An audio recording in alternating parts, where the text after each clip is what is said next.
Hey guys, what's up? So for today's video pala guys, magre-review tayo ng isang product na I think not only I think but most probably is parang siguro mas soft na item to para sa mga players ng Tamiya Mini 4-wheel drive. So eto, nasa loob nito. So ano to guys is isa itong discharger. So hindi lang to basta-bastang discharger na tulad ng mga usual na nagagamit natin. Okay? So by the way pala guys, first is I would like to say salamat pala sa panonood, and then pasensya na kung medyo sa mga nakarang araw wala talaga tayong uploads. So mga ganun, pasensya na. So anyway, so forward natin. So ano to? Ito pala guys, ang product is called REG Planning, or tinatawag naming reg planning, parang ganun. So ito is usually ang gumagamit nito. Madalas nakikita ko is yung mga Japanese player na mga galing, like tulad nila ni Shigi-san, mga champions talaga gumagamit nito. So kaya kami na-curious kami, ano ba to? And then we did some research about it. So as in value for money talaga siya. Kaya that's why I'm going to feature it dito sa channel na to, para naman makapagbigay ng sa inyo idea kung ano to. Okay? So yung sa pagbili nyo, pwede siyang bilhin sa online. I'm not so sure lang kung magkano yung shipping fee. Pero eto, binili ko to sa EDM store. Kasi isa yung EDM na store na pwede nyo pagbilhan. But you're going to send a message sa kanila if gusto nyo bumili. Kasi nung bumili ako nito, parang isang item lang natitira. Okay, actually eto guys, na item guys, hindi to sa akin. Okay? Bali, pinabili to siya sa akin ng tropa ko. Tapos yun, i-unbox natin, tsaka i-features natin para paano siya gamitin. Actually hindi ko din alam paano ito gamitin guys. Nag-ask lang din ako sa kanila kung paano, and they actually give me a manual. So pinrint out ko na, sinend lang nila sa akin yung manual. So in English form naman, mayroon naman silang in English form. So kaya natin. So ano siya, eto na product is made by mismong si Mr. Shigi yung nagawa. So sa mga naglalaro ng open class, probably alam nila yun, sino siya. Hindi lang dito sa Japan, kaya pati na din sa international. Isa lang naman siyang one of the great player ng as in saludo talaga dun. Kami sobrang talaga ako dun. Isa sa mga, kung tatawagin ko, parang idol ko talaga sa paglalaro ng open class. Na one of the reason is that yung ko lang maalala ko na achievement niya, meron ditong year, I think that was 2023. Ko lang saglit sa kanya para at least you will know kung sino talagang tao to. Para may lang kayo, context lang kayo kung gaano siya kagaling. So I think it was 2023 or 2024. Hinakot na yung year na yun, hinakot na yung buong Japan Cup. And dito sa Japan guys, pag naglalaro kayo ng sa Japan Cup, sobrang hirap. Especially dito sa amin sa Tokyo, it's because wala kaming practice day dito. So pagpunta namin dun sa araw na yun, race day na talaga. Wala nang practice day yun. Dito lang sa ibang location, like for example, Shizuoka, Osaka ata, pati, ewan ko lang kung may Nagoya. Basta mga ganun area, meron silang one day na practice day. So pwede nilang ma-tune yung auto nila. Pero dito sa amin wala. So anyway, yun nga, one miss you day, walang life yun, walang ticket yun, ganun. Paglapag mo, pag nagmali ka ng setup or settings ng auto mo, wala, talo. So yun nga, hinakot niya buong year na yun, yung panalo. Every region.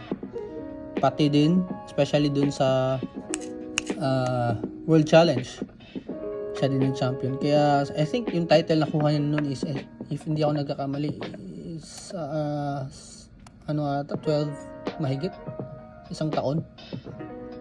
Isipin nyo lang yun, parang ganun. So yeah, that's how great si Mr. Shige. Anyway, so eto na guys na ano is yun nga, reg planning, and ang maximum discharge, i-unbox muna natin guys ha. Unbox muna. So by the way, ito yung box niya. Pagkabili mo, ito yung box niya, which is maganda, solid. Hindi siya tinipid. Halatang hindi tinipid yung ano. Solid yung yung box. Hindi tinipid yung box sa box pa lang. Oh, so ganito siya. So may naka siya, naka bubble wrap. Okay. Ayan. And eto na. Ito yung ito yung itsura na. So kunin natin sa box. Okay. Okay. Ano natin yung box dito, ha? So I did some research about this. So eto siya, 4 slots. Meron silang new version na nilabas, 6 slots, which is maganda yun. So ito yung mga buttons niya, mga menu buttons niya. Hindi ko lang alam, hindi ko pa nakabisado to. Ang nakalagay sa instruction is the bottom numbers from the top left. So ito, number 1. Ito yung number 1, ito yung number 2, ito yung number 3, and 4, 5, 6. Tama.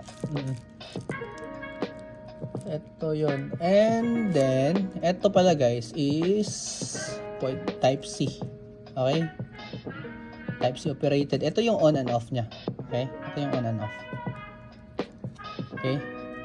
And ito, heat sink to. Careful lang din sa while nag-use ka, minsan iinit daw to.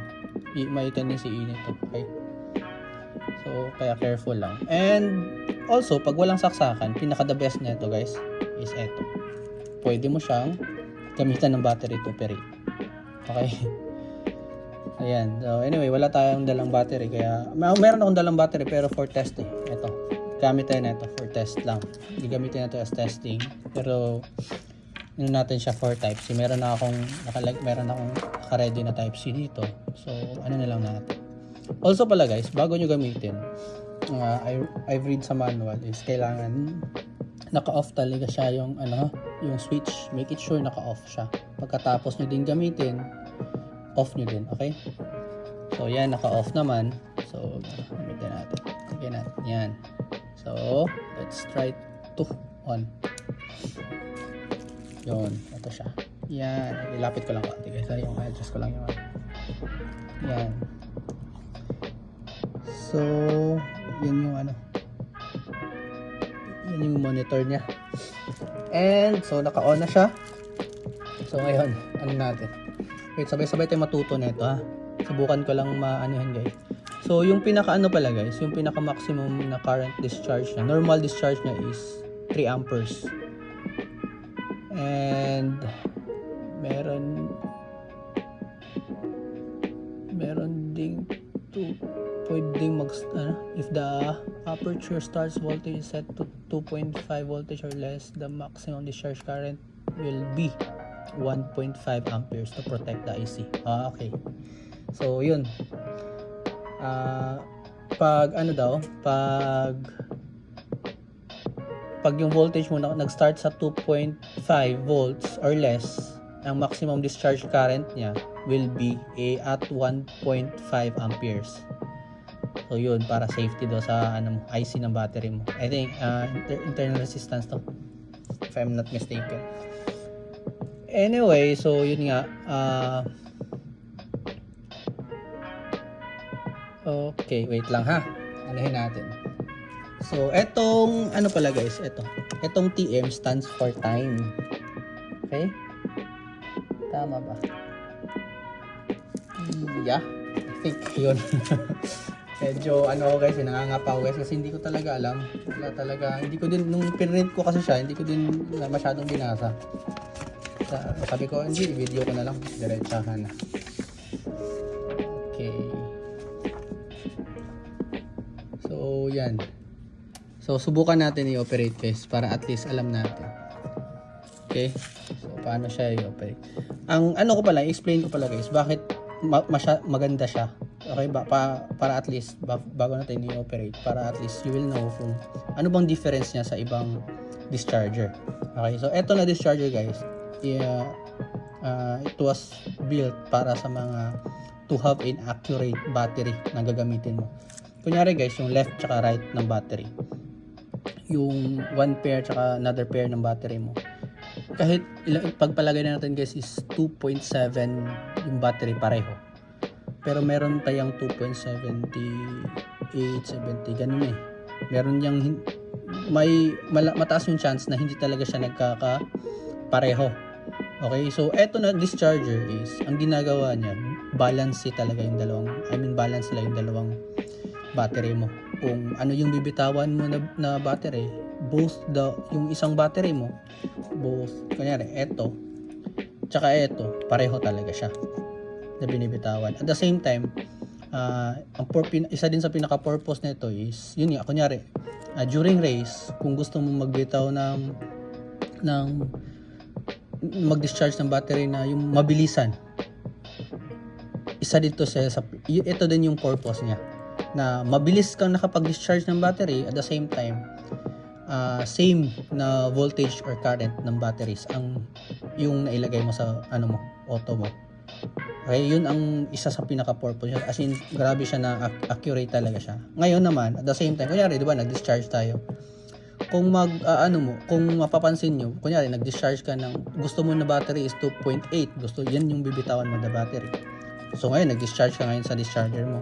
Kung mapapansin mo, may trickle effect, ayan, na tumataas, bumabalik, kunyari, nag-imbis 2.8, nagiging 2.84, babalik sa pataas yung battery mo. Kung napapansin, eto, hindi siya ganun. So kung dinischarge mo siya nakaset siya ng into 2.7 na voltahe na, kunyari, eto, tulad na ito. So, talaga, pagkuha mo sa battery, hindi na yan tataas, hindi yan bababa. Yun talaga yung voltage niya. So, ganyan siya ka-accurate na Kaya maganda siya gamitin kasi alam mo, kalkulado mo yung supply ng photo mo. Yun ang pinaka-advantage niya talaga. Tapos, mabilis. Okay? So, let's try first guys sa i-set muna natin ha. Ito yung parang left. So, dito. Yan. Wait lang guys ha. Ko lang. Yun. Pwede siyang maset yan. Tataas siya. Yan. Ito yung mga voltage niya. Okay? So, yan na natin.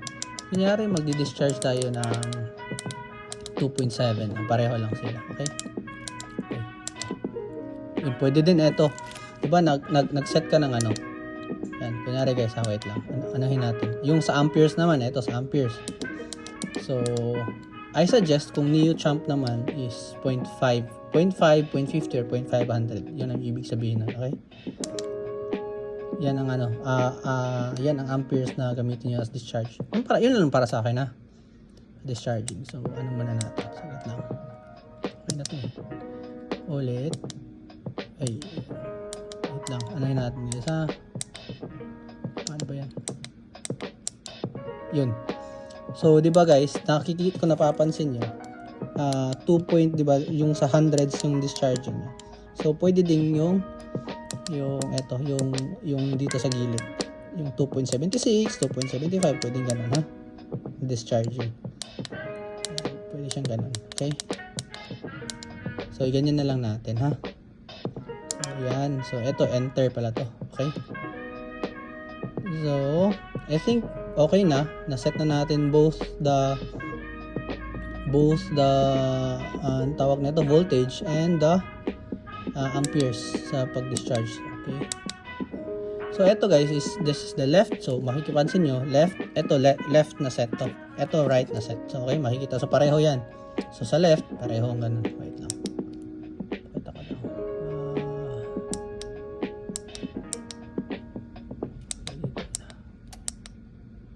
Yan. So, at least you will know na pareho siya. Okay? So, ngayon, i-try natin ilagyan ng battery. Then, check natin yung time hanggang kailan siya kaano siya kabilis mag-discharge. Okay, so nakaset siya. Yung battery ko is meron pa lang voltage na 2.78. Etong sa kabila naman, ito na part is 2.90. So start natin yung pag-discharge, okay? Alam ko ito ata yun eh. Ay, ito pala, wait lang. Ito pala yung ano, ito yung makikita nyo. Pag check mo yung status, yan, kitang-kita mo yung ano, status ng settings mo, okay? So start natin. Okay? Start. So ngayon, kabila naman. Ito, start. Okay. So nag-start na both. So tingnan natin yung time niya. Okay. So yan, nagdi-discharge na yung battery mo. Observe lang natin. I think mga most likely aabot to guys ng 1 to 2 minutes eh. Yung ano, yung discharging na ano niya. Kung hindi ako nagkakamali. Yun yung ano niya eh. So, dahil dito guys, tapos ito pwede mo nang iwan yung ano mo. Pwede habang naglalapag ka, kunyari, nagtotono ka nagtotono ka ng auto mo or may ginagawa ka, pwede mo siyang iwan. Wala ka nang gagalawin doon. Kasi once na ang tawag na ito,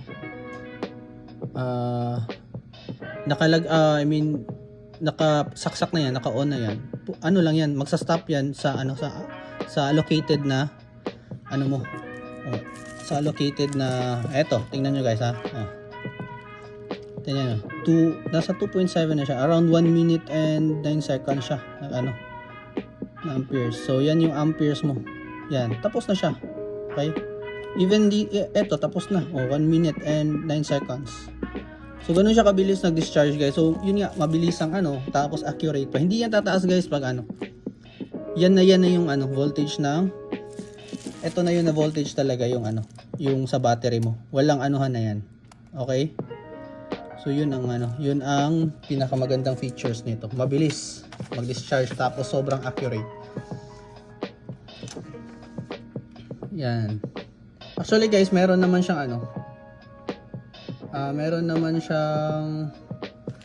sa mga bibili nito, meron naman silang manual na pag kunyari gusto mo, hindi ka kasi Japanese yung nila una, pero sasendan ka nila ng English manual, i-print, pwede nyo i-print, pwedeng ganun. Okay, sa akin is print ko na kasi bibigay ko to sa kaibigan ko. Pagbigay ko ng item sa kanya, at least bibigay ko sa kanya yung okay, so I think yun na yung eto na yung yung regarding dito. Wala na ba akong anyway, hindi ko pa kasi talaga totally nabasa lahat eh. Pero and then meron lang akong konting nabasa pala is dapat hindi mo kunyari tapos mo nang gamitin, 'di ba? Tapos na yung race mo. Wag mo lang daw iiwanan yung battery mo dito kasi may tendency na ang tawag na ito, may tendency na unti-unti slowly nagdi-discharge yung sa battery mo. Parang ganoon ata. Yung Di ko pa masyado, hindi ko 100% sure pa yun guys And also guys, yung sa naman sa discharge niya is meron silang 0.5, 1 to 3 amperes. Yun ang settings na available ata. Available. Ito dito sa manual nakalagay. Okay, so eto, wala na. Meron sanang hindi ko lang dala yung yung discharger, yung battery checker ko. Para at least makikita niyo din sana talaga. But anyway, so I think guys, yun lang regarding dito. And so ngayon magtatanong kayo, how much is this? Well, ang price niya sa 4 slots, nasa magdadalawang lapad. Most likely mag 2,000, almost 2,000 yen. It's 19,800 ata. Pero may shipping di ko lang sure kung magkano yung shipping. So that's in peso, most likely magkano na ba? Depende sa yan ha. Kung natin exactly natin para yung 0.4 nasa 8k. Mga ganun. Siguro pag pag mababa naman yung yen, nasa around 2.7 mahigit. Yun. Pero now, may question, ay, yung ibang question na, oy, baka may mag-comment na, pwede ba kami magpabili, ganyan. Hindi ko mabibenta ng 2.8 sa inyo. I mean, 8K sa inyo.